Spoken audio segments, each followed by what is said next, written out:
What is abstract art? Well, abstract art takes objects and makes them different or makes them rearranged from what you usually think of. And so, for example, this is a painting by the artist Robert Speer. And it has a very recognizable subject matter with all kinds of fruit in it, and it looks very realistic. While this painting is by the artist Hans Hofmann, and you can see in this one that there's not a recognizable subject matter. So either they've looked at something like fruit and taken it and distorted it and rearranged it, or they're not thinking of anything real at all. They're just thinking of shapes, colors, lines, and textures. And we're going to be working with abstract art today. So it emphasizes colors, contrasts, and textures, and it does not resemble something in specific detail, the way a photograph copies an actual image. So shapes and objects are simplified, they are distorted, like I said, and you can arrange them in any way you want and even turn your paper in any direction that you want, and it may still look good no matter how you turn it. You're going to need a piece of white paper today, and if you will gather a lot of different objects of different shapes and sizes, so I've just taken a little box, a couple of different shaped boxes, an old Play-Doh can, some old glasses, just some other fun shapes that I found. And the more variety of shapes you have, the better. You can use these shapes more than once in your drawing. You're also going to be coloring with either colored pencils, you could use colored pens or fine tip pens, or markers. And so we'll be adding color to this later. Okay, so the first thing we're going to do is think about our composition. That's an arrangement of our objects. So what we don't want to do is we don't want to put our objects all in a straight line like this, because that's not as interesting of a composition, and it wastes a lot of space and just doesn't look all that fun or unique.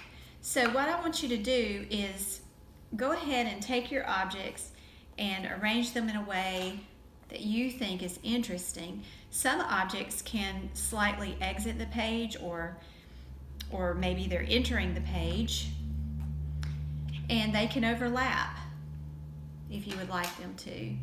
And like I said, you can even repeat objects. And when you've come up with an arrangement that you like, what I want you to do is to start tracing the objects. So remember not to always make everything horizontal or even all vertical. Notice I have a diagonal here, I have a couple of diagonals here, but maybe I don't want two diagonals side by side. Maybe I want to put my diagonals opposite each other.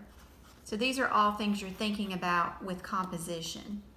When you like your composition, see I have variety with some diagonals, a few straight lines, but most of them are not all in a row. Then you're going to lightly trace your objects on your white paper. So there's my first object.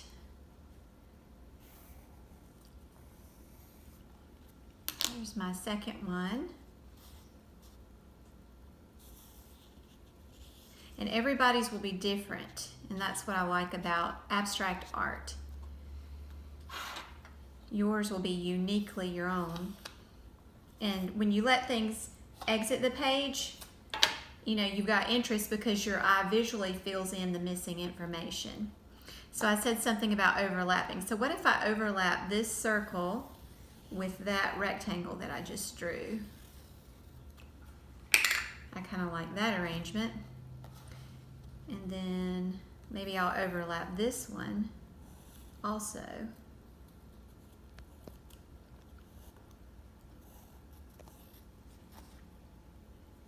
And then I even like that little center part of this old key.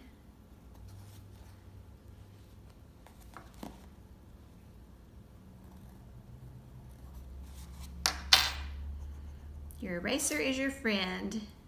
It helps you with mistakes. Now, if you do have a larger object and you put it right in the center, that's okay, but just remember it's going to be your focal point. It's going to be the thing that your eye goes to first if it's large and in the middle of your paper.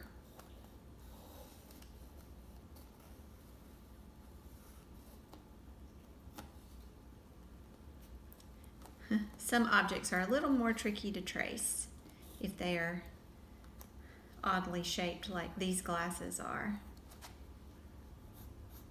If you need to fill in a little bit of missing information, you can, or maybe you like for it to have a little variety with missing information. Okay, so instead of putting that square just square over top of the glasses, maybe I can make it more of like a diamond shape. What about repeating patterns also? So some people like to have a definite pattern. So let's say I've used this once. You know, maybe I want to use it again in another area. And that's called repetition. It creates a visual rhythm in our art. And this one isn't exactly the same as the other one, but it's similar in size and a little bit similar in shape. And so those repeating similar shapes create visual interest. One that doesn't look like any of the others is going to create good variety. So like this little car shape will create visual variety. And I'm using the overlapping technique that I spoke about in several places. So we'll add this rectangle here.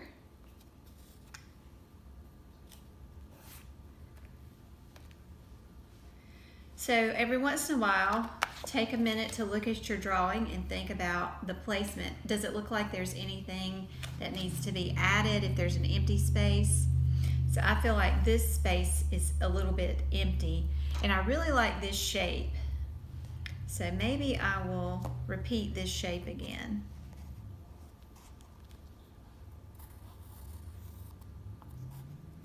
Sometimes certain shapes are a little more dynamic and more interesting.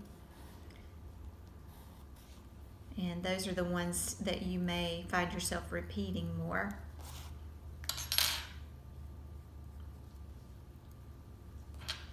And maybe even one more over here, going off the page a little bit.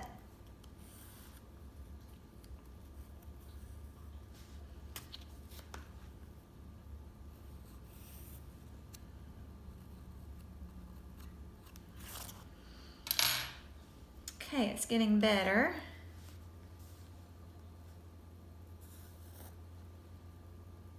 Now there is a such thing as making your composition too busy. So I've repeated some objects. I've got some diagonals where things aren't just all lined up in a row. I've got some good variety, repetition, rhythm. So now I want to look at it and think, okay, is there anything else besides the actual objects that I've traced that I want to add in the background?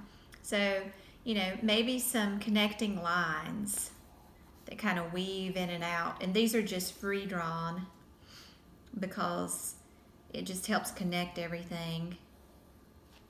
This might work with yours, or maybe you would rather do something a little different. So I just kind of weaved that in and out. And then look and see if there's anything else you want to add. And this is how you decide if you have a pleasing composition. You don't want any excess negative space. The negative space is the area in between your objects. And the objects themselves are your positive space. At this point, if you're pleased with your drawing, then you can decide what colors you want to use. We talked a little bit about the color wheel and color relationships. So for example, if we have complementary colors such as green and red, we'll call this red because it's just red that's been lightened, known as pink. These colors are going to be vibrant next to each other. If you use colors that are opposites, again, like blue and orange, then it's going to be very exciting looking, very interesting looking. However, what if you choose two colors that are in the same family? These are known as cool colors, violet and blue, or purple and blue. So these will create a harmonious effect. Green and blue are also harmonious because they're on the same side of the color wheel as each other. And you can also blend or mix colors. So I think I'm going to go with blue and orange to start with. And you can use more than one color family if you would like. So then you just start coloring in your objects that you drew. Think about what your particular drawing means. Do you want it to be lively and uplifting? Do you want it to be soothing and relaxing? Choose colors that you think would fit that theme that you have. Now, markers are going to give you one effect. They will have a very bold look, and markers can be blended together, but you have to be careful about certain colors. For example, I would not want to go over this blue with a yellow because that will just dirty my blue. However, I could go in and color another object nearby with this yellow and see how I like these combinations. And then I said I wanted to use orange because it's the complementary color with blue. So then I have to decide where would that look best. So maybe I'll use it on this shape here. Now if you have overlapping, maybe you don't want to color straight through there. Maybe you want to outline where something overlaps and think about using another color on the part that's overlapping, because you can still see the shapes, but they each get their own color. Remember that your fine tip markers will help you get into smaller spaces. These broad tip markers will color the bigger spaces more evenly and effectively. And I do want you to use good craftsmanship, which means neatness. So, you know, if you make a mistake, that's okay. They're called happy little mistakes in art class. But overall, everything should be colored neatly and evenly as best you can without leaving a lot of empty, unnecessary white space showing. You can use the color white, but I wouldn't say, oh, okay, I'm done just because I'm, tired of this. I would want to continue on and do the best I can. So if you see little white flecks or specks, just kind of fill those in a little bit. And then where that one was overlapping, I want to go back to blue. I'm going to echo that blue over here in this little shape.